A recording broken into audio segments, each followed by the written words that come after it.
afternoon again. We now have the final highlight we thought we should have after when the annual couldn't come. And we've sometimes had the feeling that research is a little bit more of the same. Of course, once you have a paradigm, you go on until the rest of your life, or your scientific life. And I thought it was a good idea to think a little bit out of the box. First, I thought I asked retired people like me to say what they regret they haven't done in their career, but then probably it would be a little bit too sad, so I decided to invite early and mid-career researchers to present what they would do if they had the necessary resources. They should plan realistically. Usually you have this $10 million question, what would you do with $10 million? But not every research needs $10 million. It should just be realistic in terms of ethical constraints and financial constraints, but I asked 4 people to think about what they would do if they would get the necessary resources in terms of time and money. And we have Kirsten, we have Sandra, we have Kristof, and we have Emily. And each of them will present about 10 minutes. We will have time for a few questions, and then we can afterwards have a more general discussion if there is a need for it. Yeah, Kirsten will start. Thank you. And I understood it differently. I understood that it is that I apply for the money and that I get the funding after my talk when it was good. So, and so my plans are more realistic. They are smaller, but yes. No, I'm just kidding. Okay. So, welcome everybody to my second talk on this great conference. Again, you see me. I'm not really Engel. So I would love to present 2 routes of research today that I would pursue given the required resources. However, before I start, I would like to thank the ISIR for the for this honor and Elsbeth Stern for inviting me to this talk here, to this panel. I think it's a nice idea. So let's directly start. The first project is based on the multilayer-processing theory of human intelligence, which I recently developed together with Jonas Thiele from my lab, and will soon be published in the Journal of Intelligence and Cognitive Ability, so the new journal from Tom Coyle and Rich Tyre. So it is already available as preprint, and you can access this via this link here, the multilayer-processing theory of intelligence.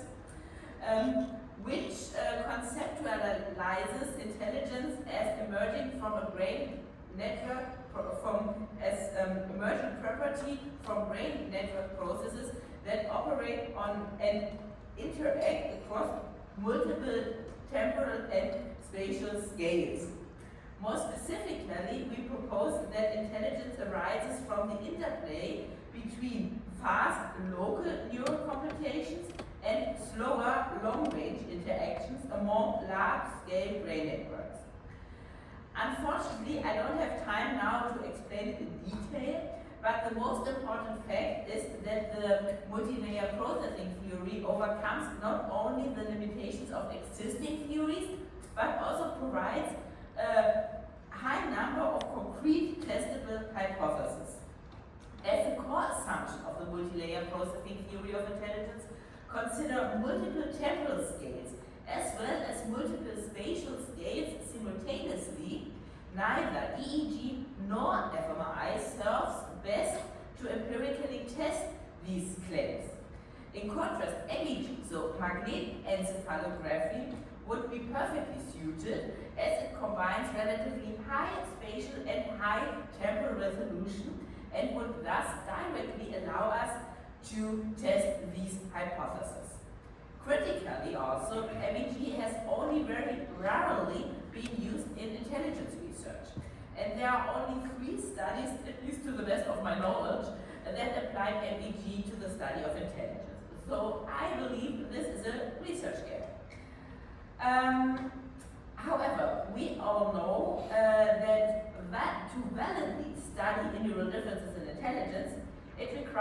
really large samples, and I don't have the money to acquire data from a really large sample, and I don't have an MEG. So what to do? Give up? No, because indeed I found a solution.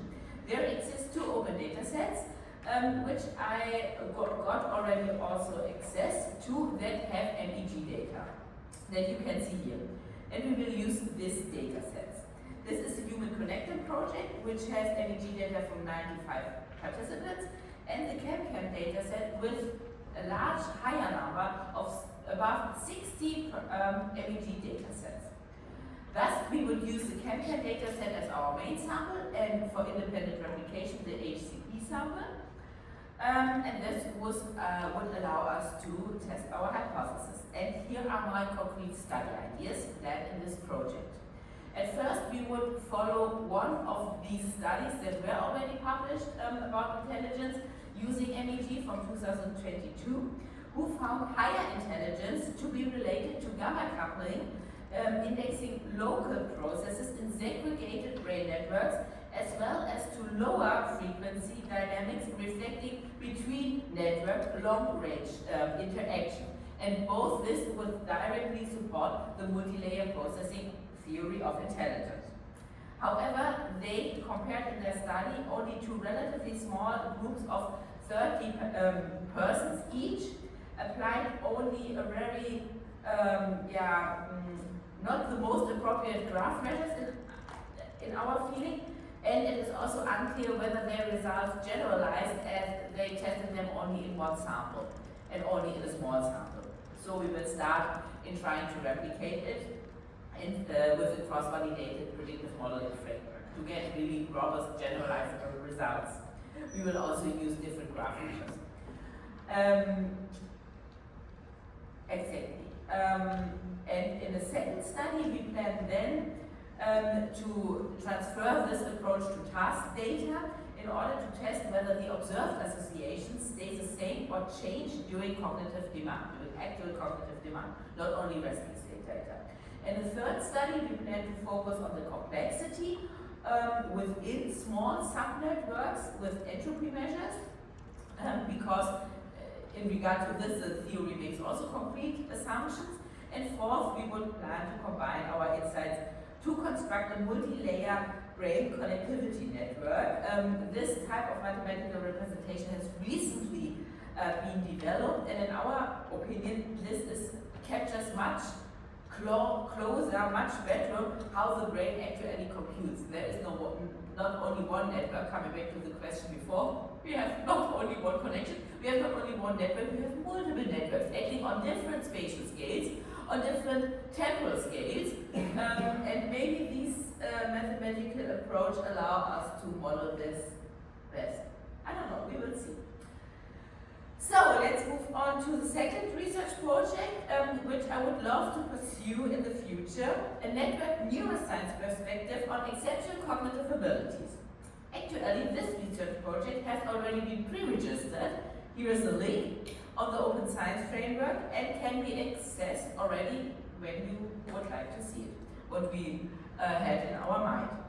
As you might know, in network neuroscience, again, the brain is explicitly conceptualized as a complex system of multiple interacting regions. And much research is today available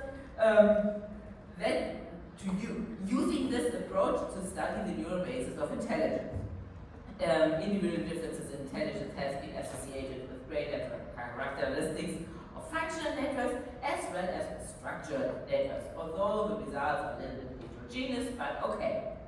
In contrast to the huge literature on intelligence in the general population, the neurological basis of exceptional cognitive abilities, such as intellectual giftedness, remains comparatively underexplored with this method.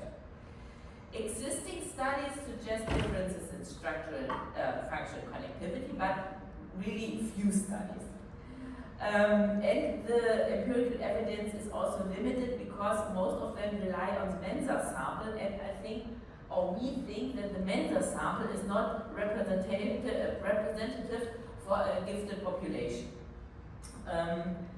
and also often very small samples. At the same time, autism spectrum disorder has been widely studied from a neurobiological perspective, with research pointing towards atypical brain development and altered neural connectivity. However, the findings still remain inconsistent regarding the direction of the association and regarding specific localization. So this might be another research gap, together with the fact that we believe that most autistic individuals are high-functioning autistic individuals that were not detected and not studied. So what to do? And another point I forgot, notably, intellectual giftedness and high-function autism are increasingly discussed under the umbrella term neurodiversity. And this is a term that inherently implies qualitative differences, and they are not neurotypical in brain organization, yes. Alright, this assumption lacks a solid empirical basis. It lacks the empirical basis, although it is so frequently used in everyday life, also in publications. Thus, a key unresolved question is whether exceptional cognitive abilities are best understood at the upper point of a continuous spectrum, or whether they have something qualitatively different in their brain. Do you understand what I mean? Okay, perfect.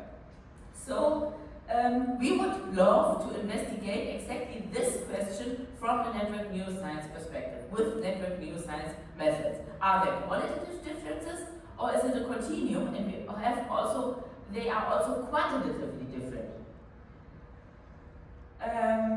In other words, or straight to the point, the overarching aim of this project is to investigate the neural basis of exceptional cognitive abilities from a network neuroscience perspective, with a focus on giftedness and high-functional autism. Specifically, the project seemed to determine whether differences in brain network characteristics are qualitative or quantitative, and how we best study this. We hope that this the results will also have implications for the clinical praxis and the educational praxis, because in the educational praxis, it differs when you understand, for example, giftedness as a continuum, or yes or no, because then you can change maybe something.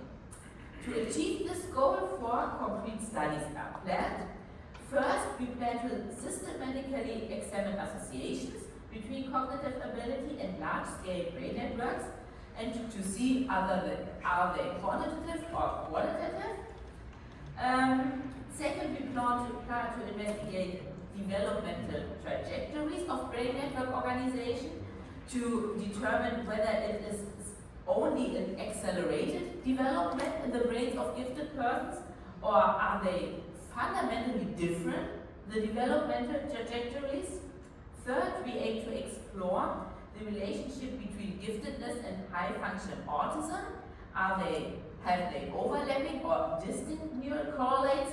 And finally, we will examine whether autism-related brain network characteristics overlap with sex-related differences in brain network organization, thereby testing the key assumption of the extreme male brain theory of autism.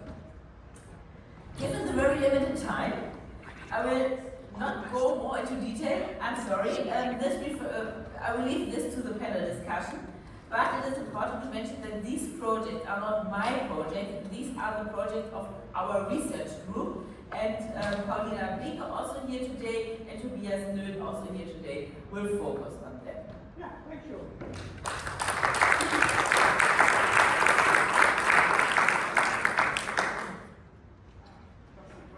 Kristof, you are the second, so you probably can already set up before, and we have time for questions.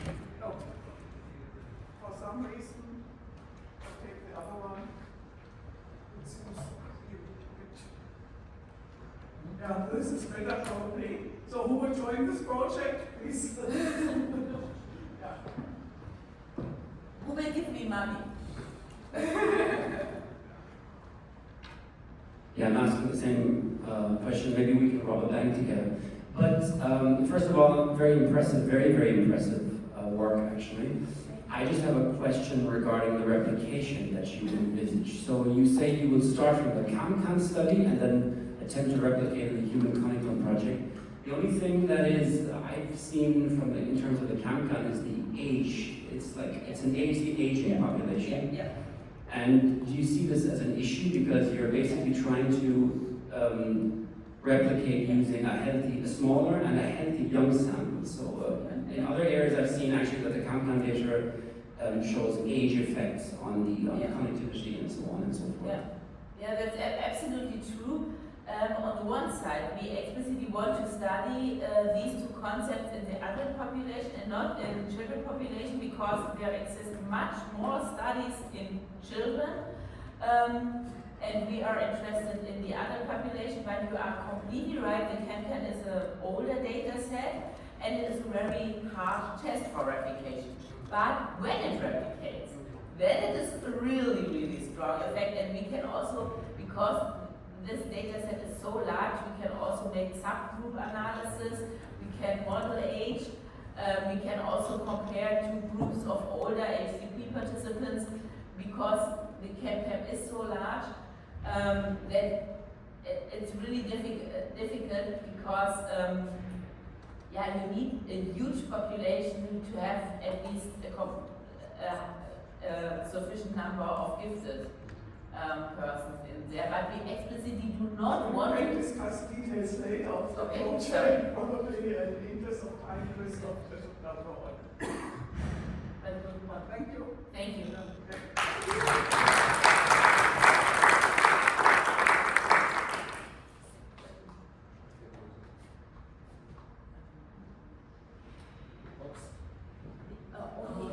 Only two.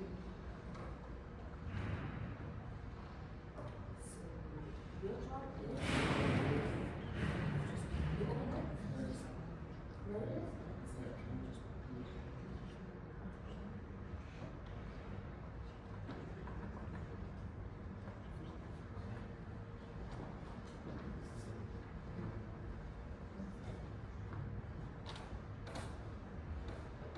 Here it is.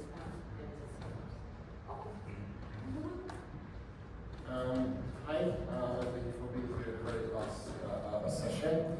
So I was cheeky enough to even deviate even more from the request of presenting a future project, and I've decided to address a relatively broad question, namely why are we even here in the first place? Meaning why is there an intelligence conference in the first place in the separate societies studying intelligence in the first place, instead of this being just a subsection of a large cognitive experimental psychology society, instead of having a large, like a European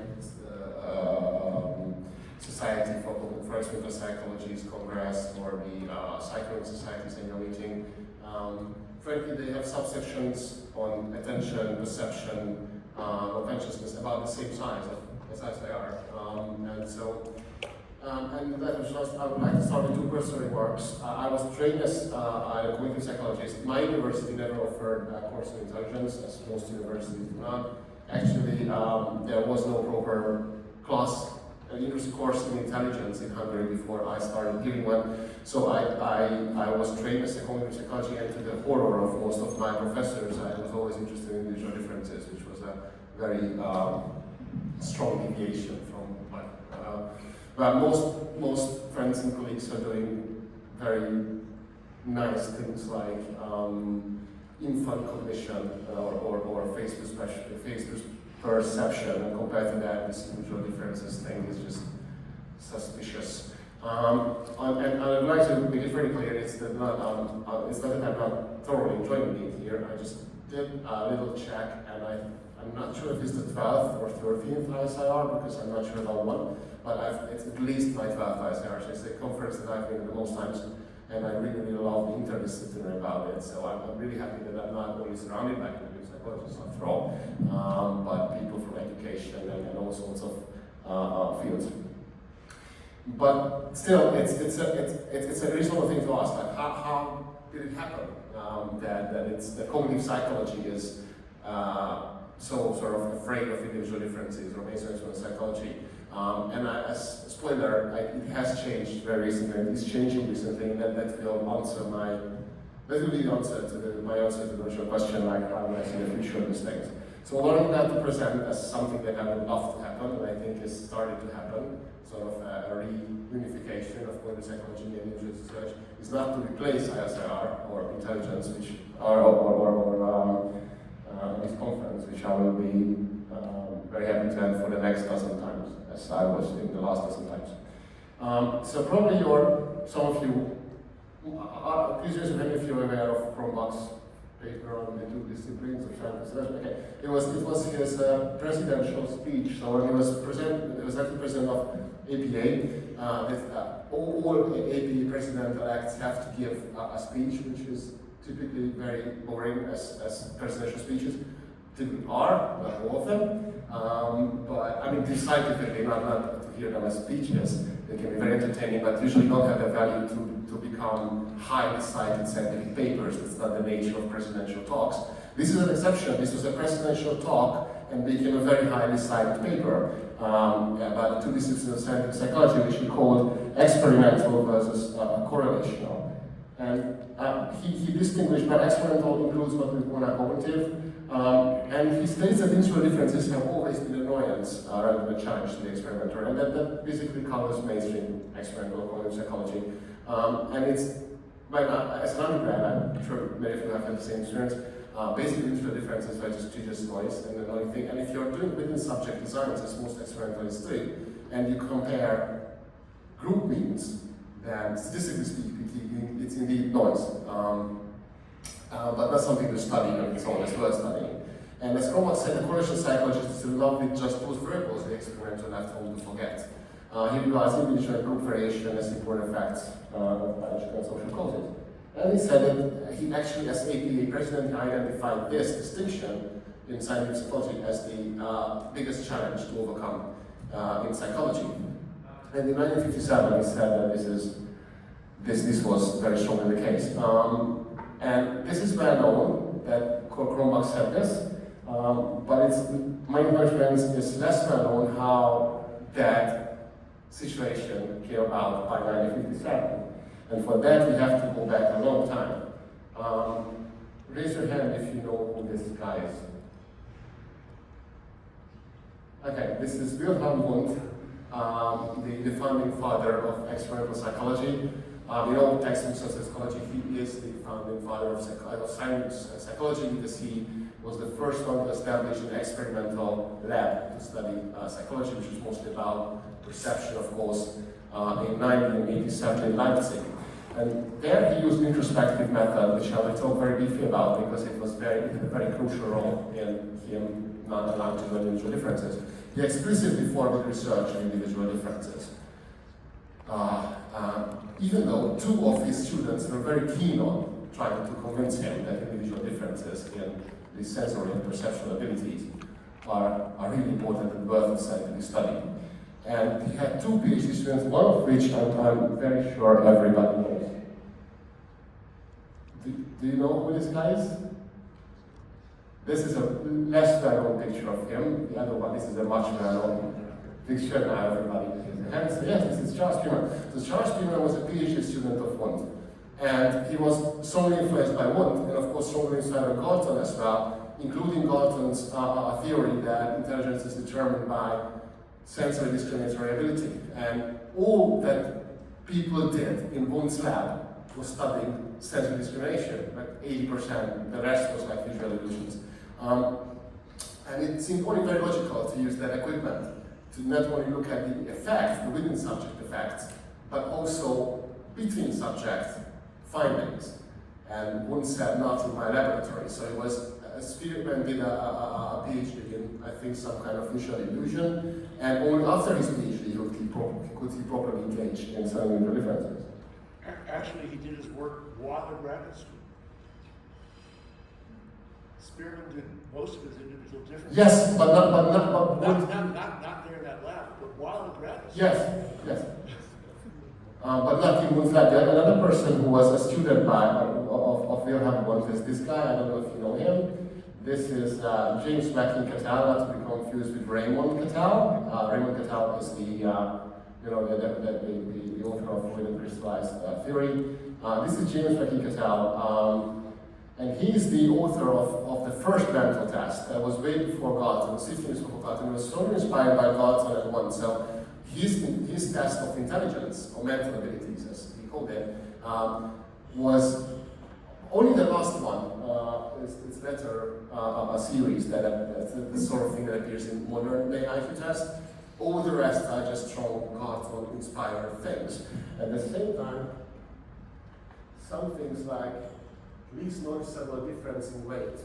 That's something that was directly studied a lot in Wundt's lab. So all the laboratory equipment was there. And his test was influenced by both Galton's ideas about intelligence and Wundt's technology to study psychology. But he did this also outside of Wundt's lab because Wundt said there's individual differences is not happening in my lab.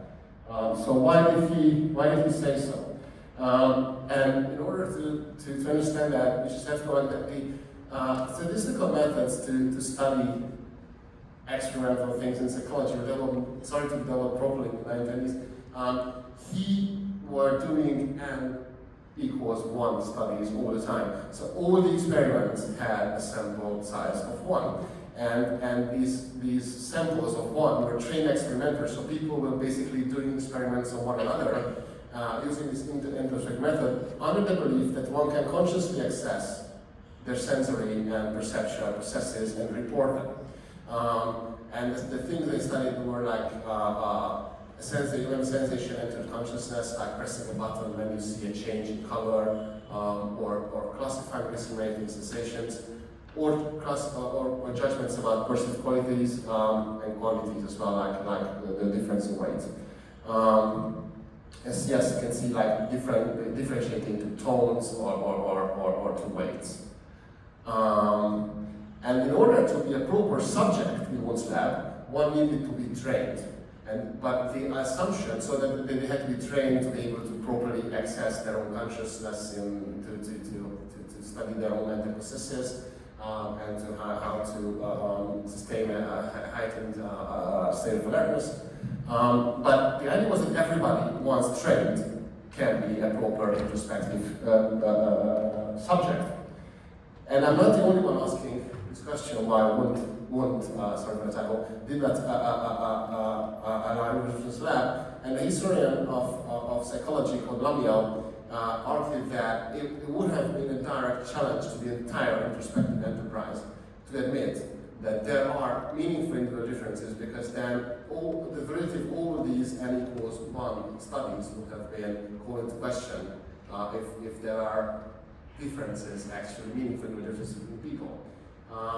So this is probably the reason. But interestingly, and everything was at the right place at the right time. The founding fathers of intelligence research were in this lab. The technology was adequate. Everything was appropriate for this to happen. Just wouldn't like it. And so as it happened, in the meantime, a little time after that, Binet came up with the first test, and Binet was, as we know, a great inventor in IQ testing, but couldn't care less about the causes of differences. I know that's in this situation. He wasn't strongly interested, at least, not as much as Galton or Cattell or others before him. And then emerged the science of measuring cognitive abilities known as psychometrics, and individual differences became a separate field. So the study of cognitive abilities, which could have become a part of mainstream experimental psychology right from the outset, was rejected from that and became part of what's called differential psychology. And there are differential psychology textbooks. Actually, the scientific affiliations of many people in this room confirm this, that several intelligence researchers, even though they are basically doing research into individual difference in cognition, are more strongly aligned with personality research than cognitive psychology. And that is also demonstrated by textbooks and different psychology journals where intelligence and personality are studied together. ISIR is the Society who studies both, and the Psychometric Society, which was actually founded in 1935. And Psychometrica is one of the oldest journals in psychology. It's been published continuously since 1936. So it's been published continuously for 90 years now. And a very recent study, but not recent, 5 years old now. It's a great study. Penny Borsboom and the co-author did a series of narrative interviews with the post-president of the Psychometric Society, and then structured the findings. And one of the main things they found is that a large percentage of Psychometric Society presidents not only didn't have a background in psychology, which is fine, great researchers, you all know with having done research with a background in something completely different. More importantly, demonstrating a total lack of interest in psychology, or in general in explaining mechanisms or whatever. The focus is in psychometrics and mostly on measurement issues and measuring abilities as accurately as possible and predicting outcomes as accurately as possible. So this divergence is starting to really manifest itself as something big, and there was on the one hand individual difference research, but differential psychology strongly, until recently actually very strongly focusing on measurement and not explanation. And yes, as I said, that started in 1905, and then folk that this is just what I said. So it's really something for measurement. And actually, if we are here at ISIR, but it's a relatively recent development. Think about it. It was established only in 2000, and ISIR was established in 1983. So really, for about half a century, really the scientific work on individual differences was focusing almost completely on measurement, and there was no even scientists and things like that to study.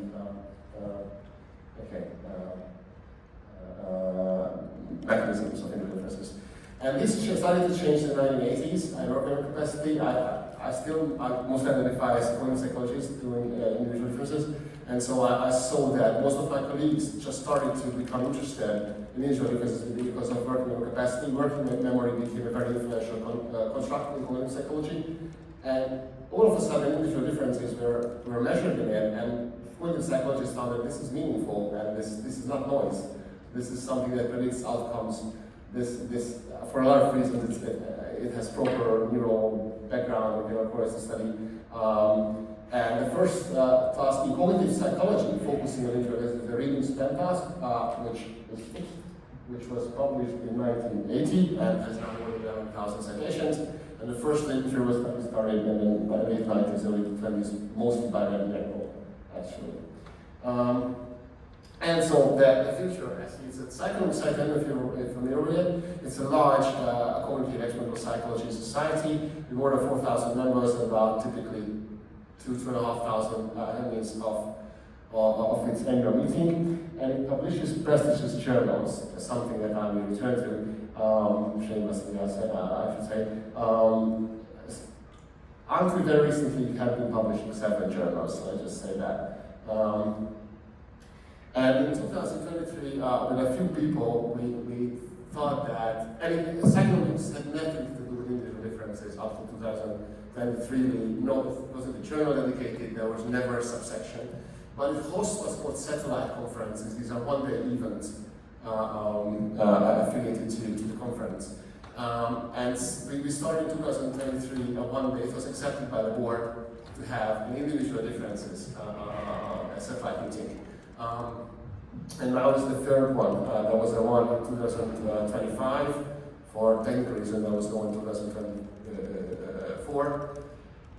And the third one is taking place this year on November 19th. This is the QR code, and submissions are now open. Just saying, if your work qualifies as individual differences cognition or cognitive differential psychology, this is pretty much the same thing, then I encourage you to take a look at it. And this is the organizing board of the first conference, and 2 people from the ISIR community you can easily recognize, apart from me, John Brodsky and Anna-Lena, who's with us. So we organized the first such conference, and to really our surprise, it was popular beyond expectations. So there were more than 90 people registering for it. So apparently a lot of people had been doing important stuff in individual differences. Our keynote, Nora Newcomb, did a lot of work on individual differences in spatial cognition, so all sorts of things that are, some of them are more hardcore cognitive psychology, like attention and perception. Anything can be brought there as long as it has an individual differences focus. The other thing that it used to publish 7 journals, and now it publishes 8. It is the very long one last time. It's called Individual Differences in Cognition. And this is one that was actually established this April. The first issue is yet to come, and it's accepting. So ICA has been advertised so much, and I'm shameless that advertising this a bit. It's obviously different from the other journals, like Journal of Intelligence or ICA, because it really focuses only on cognitive psychology. So if you're and there's the QR code to submission. So if your work qualifies as individual differences in cognition or conditional psychology, then please consider sending your great work here. And thank you. So the future I see is this big, larger and larger.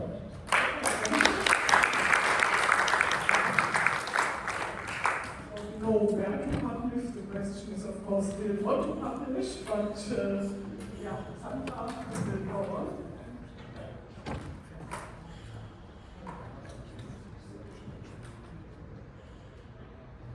Other questions?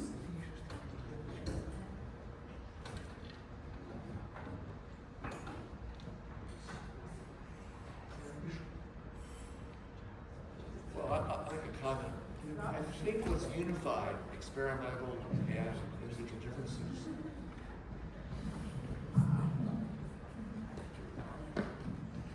As you know, I'm a German Hopkins, and I think what's unified cognitive approaches and individual difference approaches is recognition that the general linear model is the same in both fields. It used to be you did t-tests or you did correlations, then you did F's and correlations. Then people said, oh, we can do regression, and it's the same in both fields. That was a breakthrough. That happened a while ago. I remember this. I'm old enough to remember this. Yeah, I certainly am. So Sandra just got her PhD a few months ago, so she is full of ideas how to go on. Yes. Yeah, first of all, I would also like to thank ISIR and Elsbeth for the invitation to present a possible new research direction of mine, namely differences and commonalities of human and AI populations in terms of performance distributions in G. On Tuesday, I presented a recent research project where we investigated whether large language models show psychometrically meaningful performances in standardized intelligence tests. And in this project, we treated each run as an artificial participant, and we found that LLMs can reproduce parts of human intelligence test performance, and that their accuracy apparently follows human IT difficult. However, we found no evidence for Russian homogeneity, or psychometric G, or an artificial positive manifold. What we did find were individual differences between models, and after we observed this, Jakob and I were discussing a lot about those differences between models, and we came to a point that maybe the relevant question is not only why models differ, but maybe it is also relevant to discuss where to locate those differences. And then we came to the idea that maybe the relevant artificial individual is not the model run, but maybe the model itself. And if we would see the models as the unit of analysis, then we could think about something like an artificial intelligence distribution. And if we would model such a distribution, then we could again investigate an artificial positive manifold and a general artificial factor, however, at the model level. This appears to be increasingly possible because the model landscape is not narrow anymore. There are many models out there, and they differ in, they differ. For example, in terms of size, there are larger models and smaller models. There are overweight models, closed models, multi-model and encoding models, fine-tuned and distilled models, older generations and immediate systems, and many more. And for example, currently, Hugging Face lists more than 2 million model repositories. So this may indicate that the model landscape is now large and heterogeneous enough that we can sample from it. Such a research design would obviously need a broad artificial samples of many models that differ in terms of their families, sizes, generations, architectures, modalities, and specializations. Then we would again standardized intelligence batteries. Similar to the study that I presented on Tuesday, it would be relevant because then we could reduce the likelihood that the models would have encountered the test materials through pre-training. Tests that are based on fixed prompts, fixed response formats, and standardized scorings. Then we would need human reference samples and to calculate subtest scores and to have reference data. And then we could model such distributions and look at sport profiles of the positive manifold and the general artificial factor. So repeated runs would still matter, but here to estimate score stability and the population would be the ones themselves. Such a research design would, of course, also bring major research challenges. So the first challenge would be to the external APIs, because it's not possible to send requests simply to external APIs, because that would mean that researchers would lose control over where protected items go, how they're processed, and where they may be stored. And the second challenge would be to get human reference data. We would need very large samples, best case standardization samples on this standardized intelligence test batteries, because we would need them to calculate human item difficulty, domains, structure, interpretation, and construct validity, and to compare it. So we would need secure collaborations between human intelligence researchers, artificial intelligence researchers, and test publishers. But if we could establish such a secure collaboration, or any of them, then we could ask what would an artificial population look like? What would be the shape? Would it be normal, skewed, or clustered? If it would be clustered, then would it be in terms of model family, size, architecture, or modality? Would there be tails? Would there be a lower tail, an average tail, and an upper tail? And would top-tier models occupy the upper tail of the ability distribution actually to high ability leaders in humans? And if we would have such a distribution, then, as already mentioned, we could investigate at the model level whether we could observe an artificial positive manifold and a general artificial factor, and then if we would observe that a general artificial factor, then the comparisons with human G would become more serious. What would such a question give AI research? So we could move from score comparisons to score interpretations. If we would have such an artificial reference distribution, we could ask questions whether models are average, above average, or part of the upper tail of the current artificial cognitive performance. We could compare and study AI profiles more systematically. We could investigate whether models are generally strong or also maybe specialized. And in terms of comparability, we could also translate questions of human differential item functioning into the question whether items function similarly or differently across different model types. And we could also think about investigating artificial development over time if we would have repeated testings across model generations. We could ask questions like, does the artificial population mean shift upward? Are there general gains or domain-specific strength? Would the upper tail move faster than the mean? And what about variances? Would they increase or decrease? So in other words, and this would be obviously very personal, very interesting for me personally, we could investigate something like an artificial Flynn effect. And what would this bring in? Human intelligence research, so this would maybe be even more interesting. If at the model level, even across many models, no such factor would emerge, then that could mean that AI may solve cognitive tasks but without losing the latent structure that characterizes human intelligence.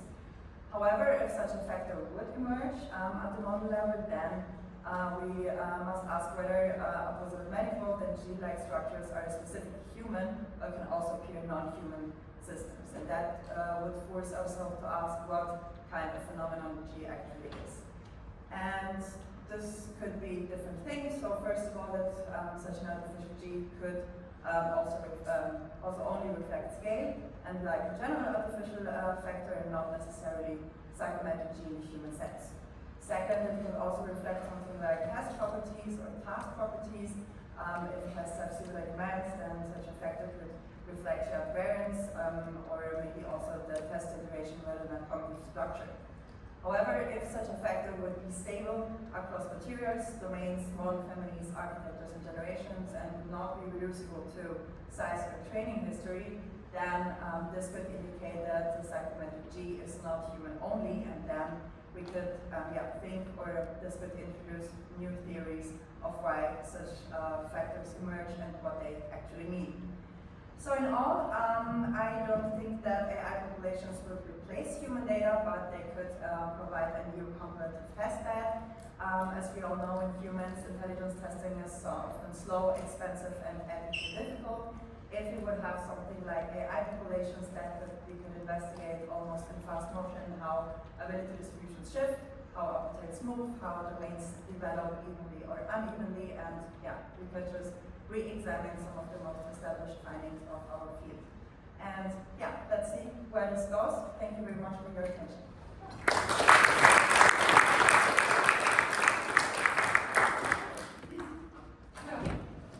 If you are young enough to conduct all this kind of research, but who would join? No, I would join. Okay. And who would still have a question to Sandra? Hello?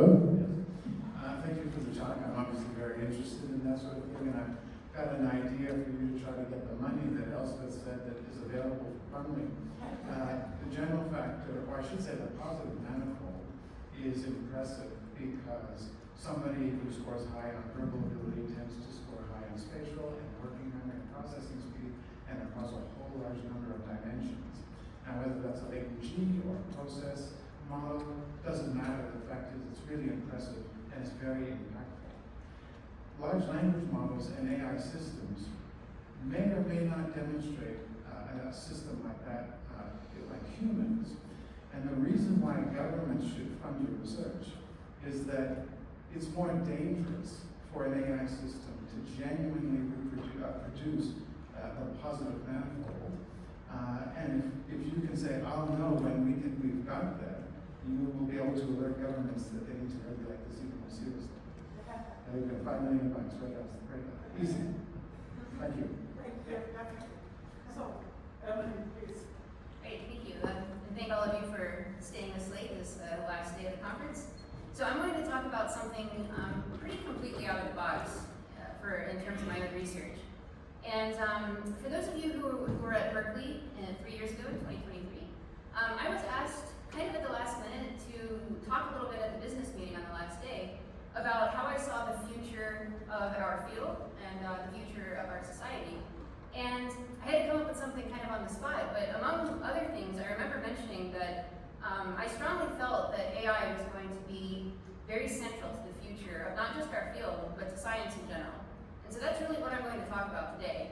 So to answer the question as posed, if I had the resources, I would build an AI pipeline that finds, retrieves, verifies, and synthesizes the literature continuously in our field as it evolves. So before I get into what I've actually built, I want to comment that one thing I've noticed over the past 3 days, having spoken to a lot of you and a lot of people who've already left, that including people who've been in the field for decades, as well as people just starting out, that I've come away with a pretty clear impression. Obviously, there are some exceptions to this, and we just heard a great talk that definitely is one of them. But I've come away with the impression that most of the people in this room have no idea what AI is able to do at this point in time. Most of you are still using it like a chatbot, right? It's a smarter Google. You ask it a question and you get a better answer than Google can give you, right? That's the 2023 version of AI, and that version is way out of date. So this is a graph that I think is quite interesting. Every square in this graph represents about 3 million people, everyone alive, okay? It's colored by the most advanced thing that they've ever done with AI. The gray is most of humanity who has never touched it at this point in time. The green is everyone who's used it as a chatbot, right? And yellow is those who've used it sort of as a more expensive chatbot, I suppose. That tiny little red sliver at the bottom, that's 0.04%, is the people who are using AI right now to actually build things, working software, tools that did not previously exist.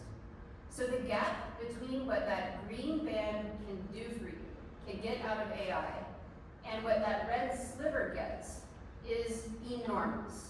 And it's far bigger than I think most of you probably realize. So for the next 10 minutes or so, I'm going to try and drag you from the green band into the red band, okay?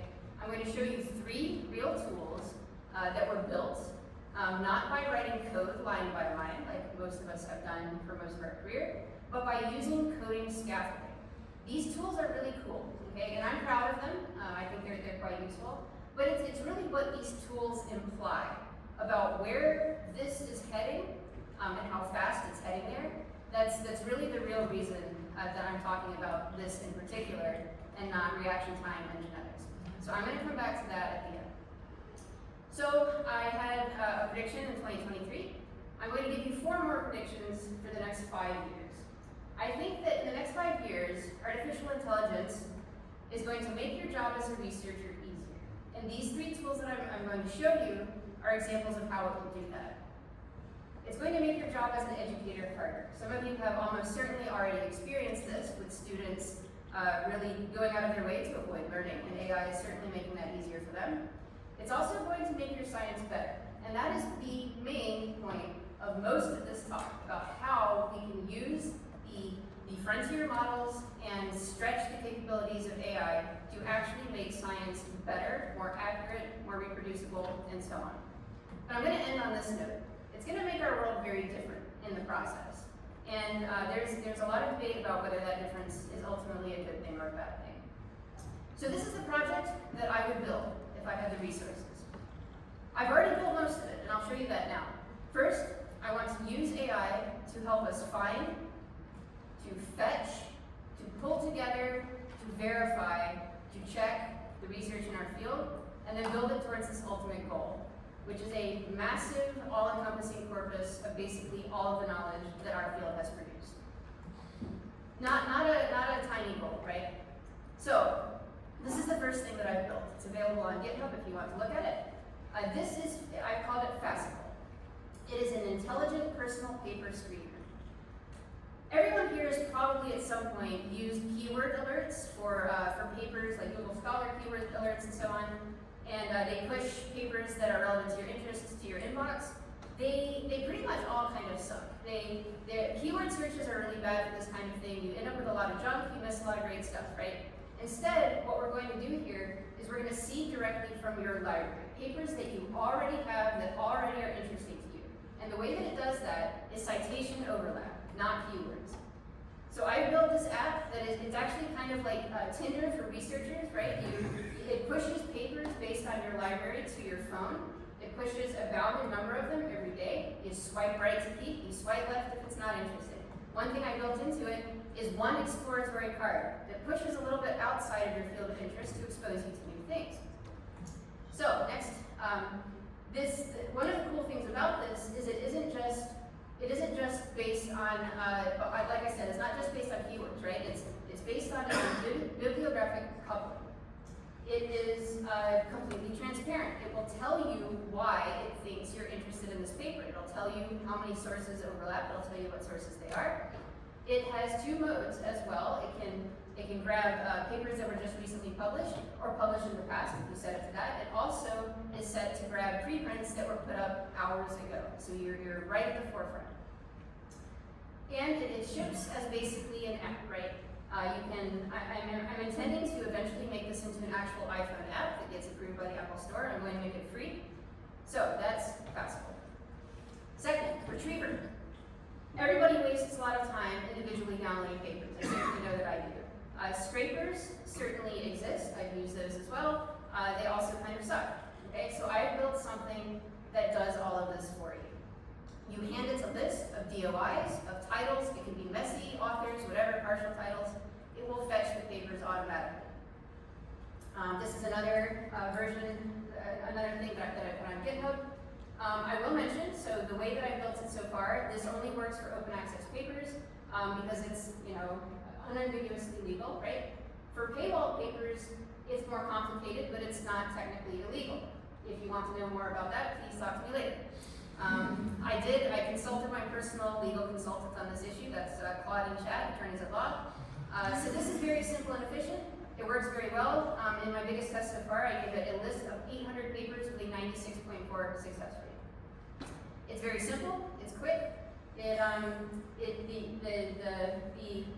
I'll just leave it at that. It's pretty simple and quick. Talk to me more if you're more interested in it. And it basically, one of the cool things about it, right, is scraping OA papers is annoying. It's laborious. There are lots of broken links, login pages instead of actual papers. So if you set a scraper to automate this, it will often download like broken error pages into your folder, right? So one thing I built into this is that it checks to validate every single file that it downloads. It makes sure that it's a real paper, that it's a PDF, and it's the paper that it says it is. If it's not, it throws it out. That's your treatment.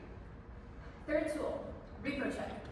This is a flexible reproducibility pipeline. This was actually the first tool I built, at least the incipient version of it. And the reason for this is because I had to finish a manuscript written by my undergraduate advisor I was co-author on. It was on the Stroop effect, and it's currently under review. He had done all of the analyses at SPSS years ago. He had lost some of the original files, and then I had to kind of put all of this together. I wanted to release this on OSF, and I realized that he no longer has legal access to SPSS. I refuse to have SPSS on my computer. So I wanted to make a reproducibility pipeline for this paper completely in R, okay? So I made one. I made one that makes one, basically. So that's what this does. This tool is able to do a lot of stuff, right? It basically, it basically stat checks your entire paper. And in the process of doing that, it also develops a reproducing script in R. So imagine, you can press a button and literally reproduce every single stat in the entire paper. All you need to do is hand it your data set. This is also on GitHub if you'd like to download it. And this is a little bit similar to things that already exist, right? Stat check already exists. This is a bit different, right? It also creates a script of your analyses.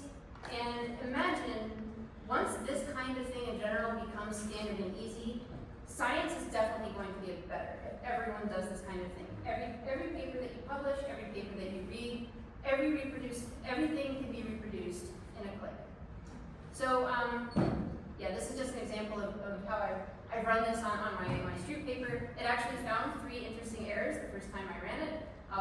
In three cases, they were definitely errors. Like in one case, the wrong value, the value had been like moved up a column and just transcribed incorrectly from SPSS.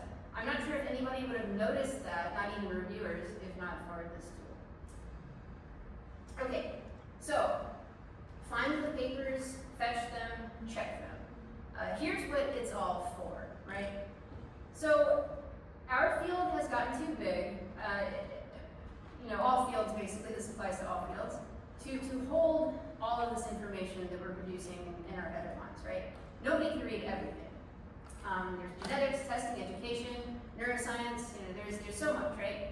And obviously the problem isn't that we're short on new studies, it's just that we can't pull everything together inside of our primate brains, right?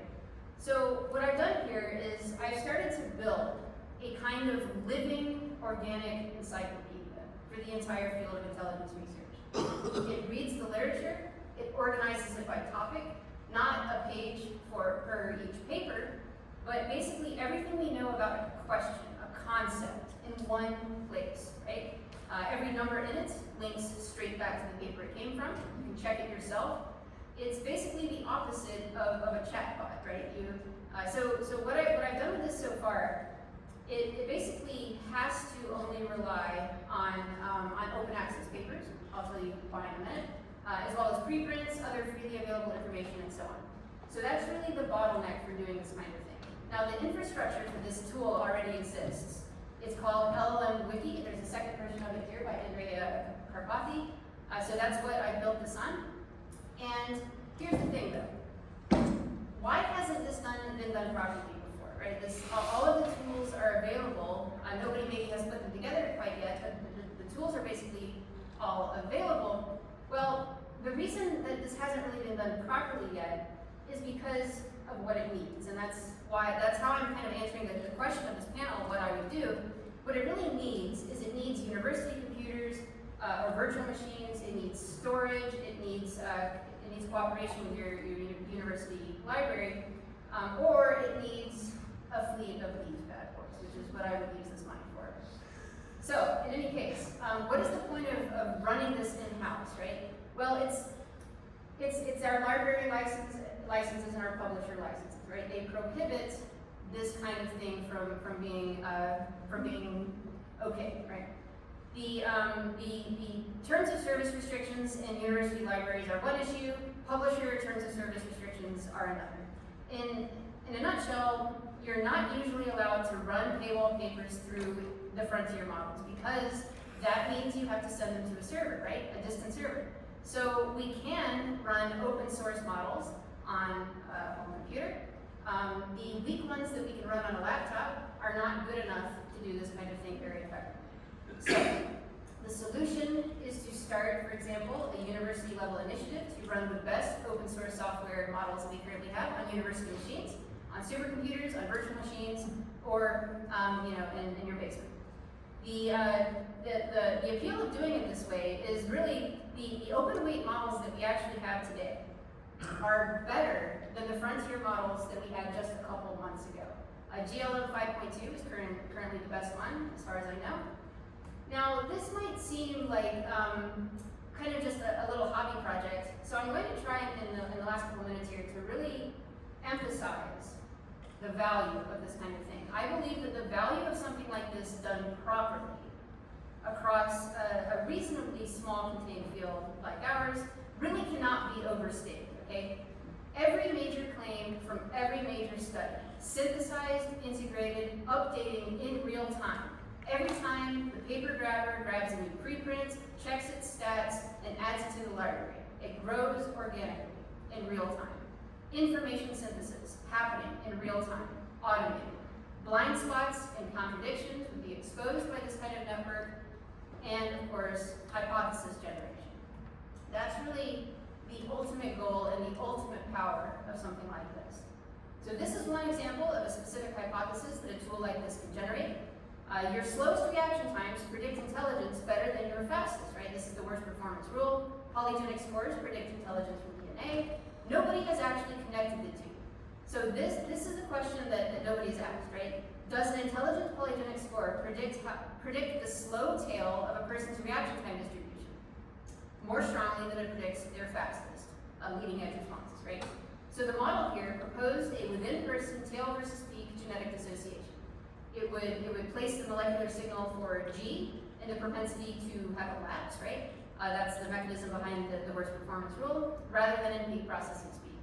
So the key thing here is I never asked for this hypothesis. I had the model compile a few hundred papers and some textbooks into a linked map of everything that's known, every claim tied to a specific source, and with my specific research interests in mind, it searched that map for two solid findings that hint at the same thing but have never crossed paths with one another. And then it proposed the join. It went to the literature, it checked whether anyone had gotten to this idea first.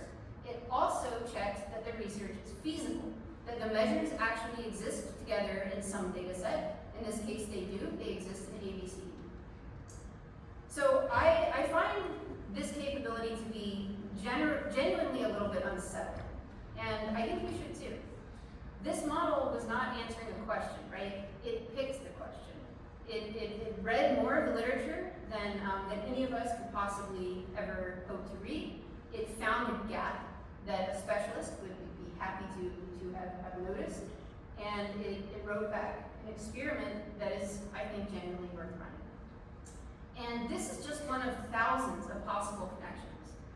And this is a hypothesis that could be generated only from open access sources, from preprints, from public coverage of findings. So just imagine what could be done with a full corpus of intelligence papers, every finding our field has ever produced.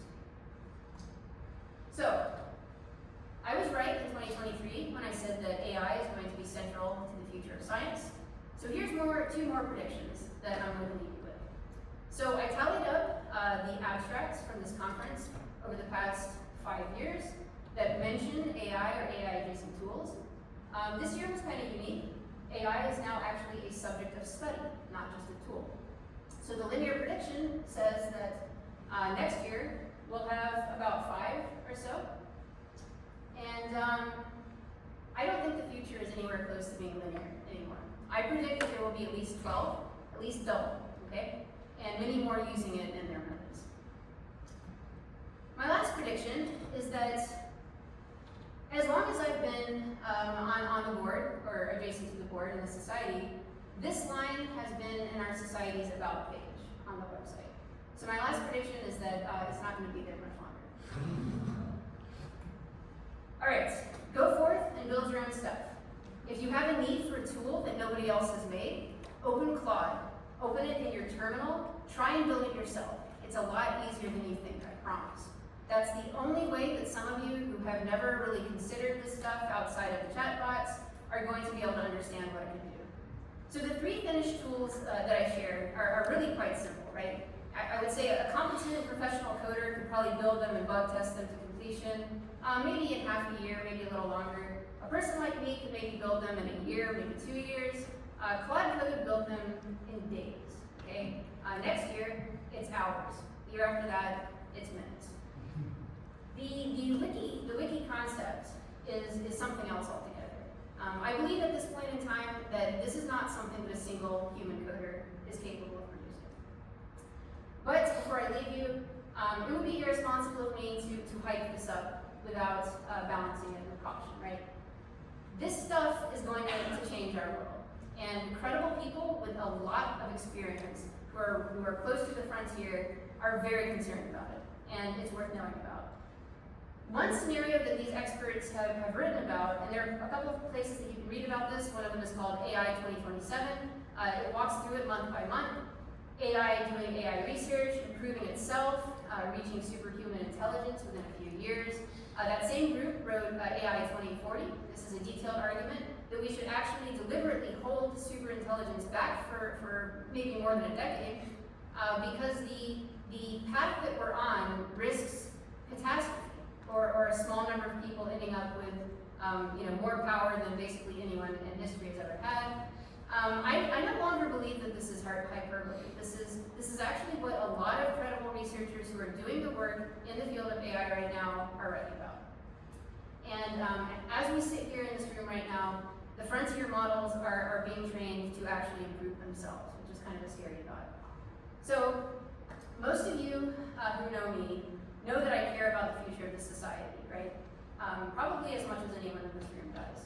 So I'll say this to a room of people who have spent their entire career studying intelligence. The greatest intelligence that this world has ever known is coming soon. And it's not going to think like us. And we are not ready for it, okay? And we of all people should not be the last ones to see it coming. So go forth and build. Thank you.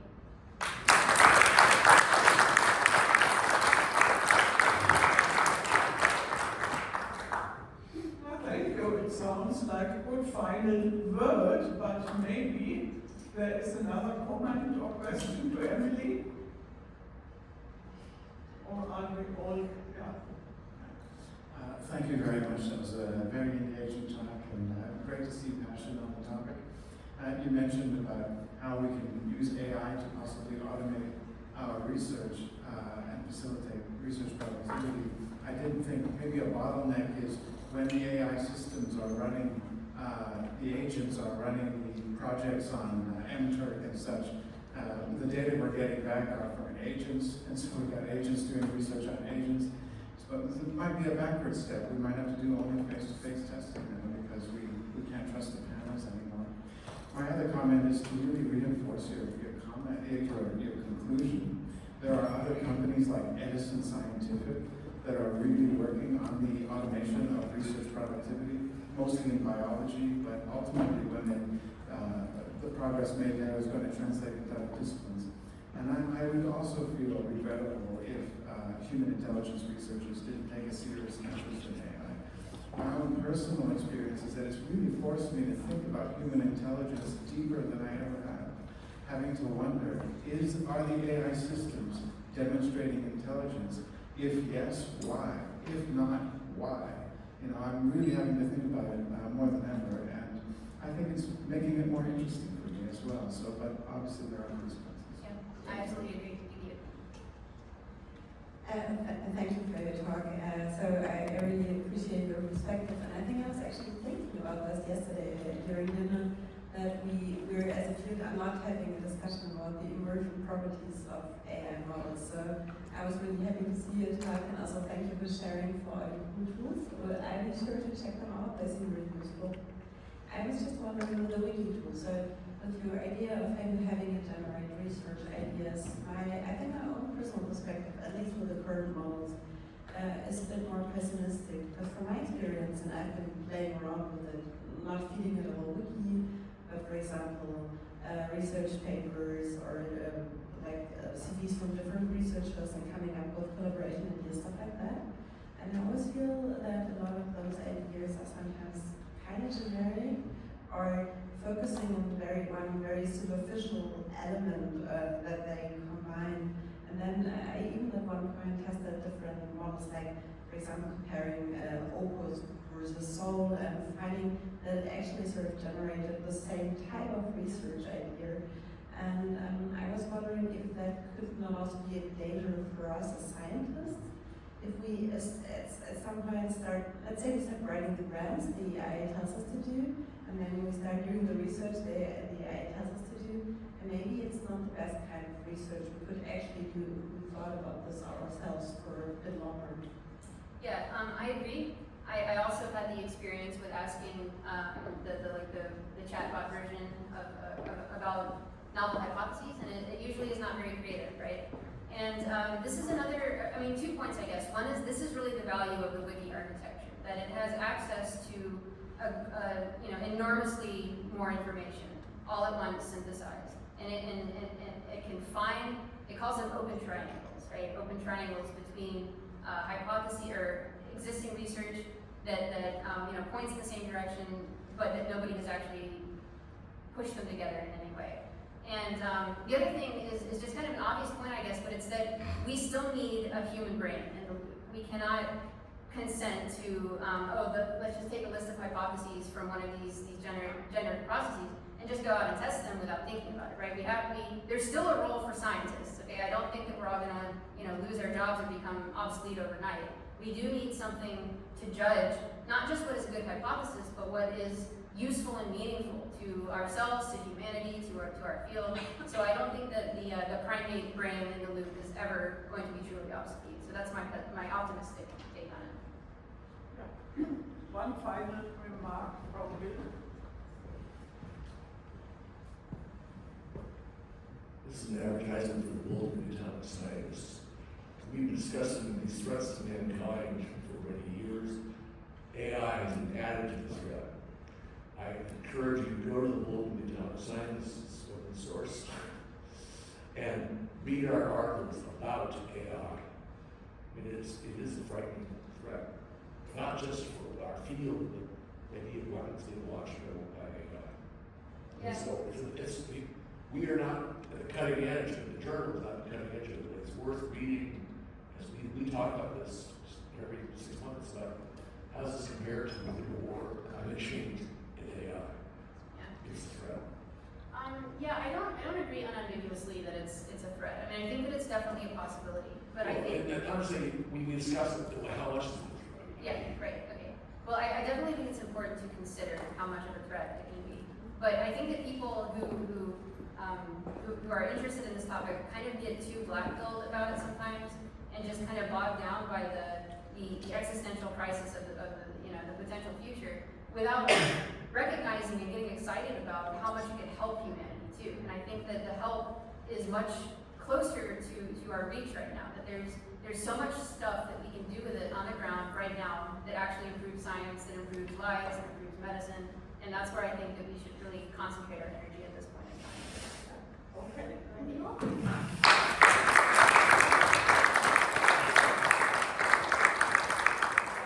You may have recognized that our president had to leave, otherwise he would have missed his flight.